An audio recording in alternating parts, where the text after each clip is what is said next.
Holly, I had the champagne all cracked out and it's gone a bit flat listening to Pauline. But Pauline is 100% correct in that the Paris Agreement is the fly in the ointment. I believe they can get around it. But, Holly, tell me, what do you think? Should I be in a celebratory mood or not? Look, I'm with you, and hello to my dear friend Pauline. And I do think Susan does actually, and I'm really pleased, Rowan, to say that you have given Susan some of the credit. A lot of people were complaining about the length of this process, and I've got to say, even I was getting to the point where, oh man, come on, enough's enough. But at the end of the day, the party room has come together. They all need to get on board. And Pauline's right, though. This goes back to John Howard. And we can't let people who've now all of a sudden discovered this conviction. We can see in the footage Angus Taylor there. Angus Taylor was the energy minister who changed the bidding market from 15 minutes to 5. That is why the grid has instability issues, because of all the intermittent and unreliable power that is now able to be fed into the grid. So there are big changes that need to be made, and people that didn't fully understand it, and I've got to say, when you just played that part of Dan T, and I mean, you'd lose the will to live. Susan absolutely needs to sell that message. She needs to sell it. All of those that are in that party room too, that are too stupid to know they're stupid, those that have got more ambition than conviction, get out of the way, stop your sniping, stop your snarking. She's shown the leader she's capable of being.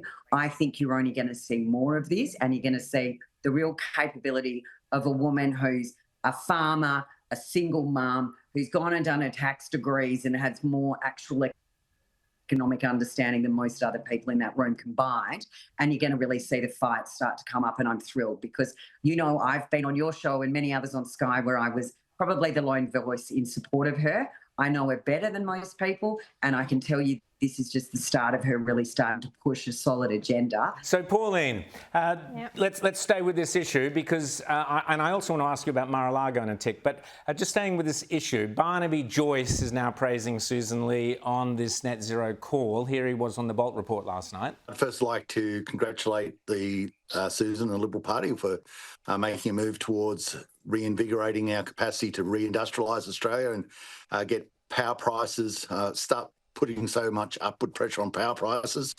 I think she'll be able to judge her work against the Labor Party and what power prices have been happening under them. As far as my part, yes, I played a part, of course. So, Pauline, a couple of weeks ago on the show, we were playing Farmer Wants a Wife with you and Barnaby. But, do you need to woo him all over? Do you need to woo him all over again? I'm definitely catching up with him when I'm in Parliament. I'll even cook him dinner. Yeah. I'll tell you what, Pauline, I need to get you to my pub. I have every single patron in the front bar ask me when Pauline's coming to visit. So you will be a big hit here. I want to be there. I want to be Holly, there. Thanks. I want to be there. So, Pauline, obviously, I completely understand your frustration. You've been right out in the front on climate change net zero for all these years. Certainly, the Libs are Johnny-come-latelys, and the Nats, to a lesser extent, Johnny-come-latelys. We've seen many people desert the Liberal Party and the Nationals, to a lesser extent, to come over to One Nation. You have to hold on to those people, obviously. You're up at 15%. You've done an amazing job. So I can understand your scepticism around where the Liberals have landed. But I want to ask you now, Pauline, you made a terrific speech there at Mar-a-Lago. You were, you're on the world stage now. You talked about so many of the issues, including the Paris Agreement, net zero, what the damage it's doing to Australia. But tell us, Pauline, quick take on what was Mar-a-Lago like? What was it like to be at CPAC in the United States? You've obviously been at the one here. I've been there with you. What was it like? Yeah. No, look, it was very, I'm very honoured and pleased to have been asked to speak at CPAC in America. And, we got so much in common with the American people. They're concerned about the high immigration, about the climate change, or not so much climate change, but what's happening in Australia. It's not actually happening over there because Donald Trump's taken control of it. But, with their economy, very much the same.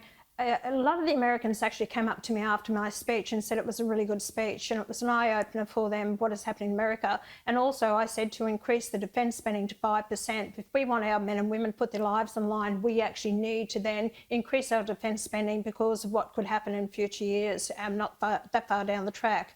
We need to equip them with the right technology and equipment if we want them to defend our nation. So it was interesting first time I'd been to Florida, so I was very privileged and honoured to be part of it, and it was an eye-opener. I didn't get to speak to Donald Trump at all. I didn't go and disturb him on Halloween night, so I had all the Secret Service standing right behind me watching me and everyone else who went up to Donald Trump. But it was a lovely experience, I tell you. So I wasn't going to go anywhere near him. But I met his son, Eric. Yeah. Fantastic. Holly Hughes, Pauline Hanson, thanks so much for coming on The World According to Rowan Dean. We'll speak again soon.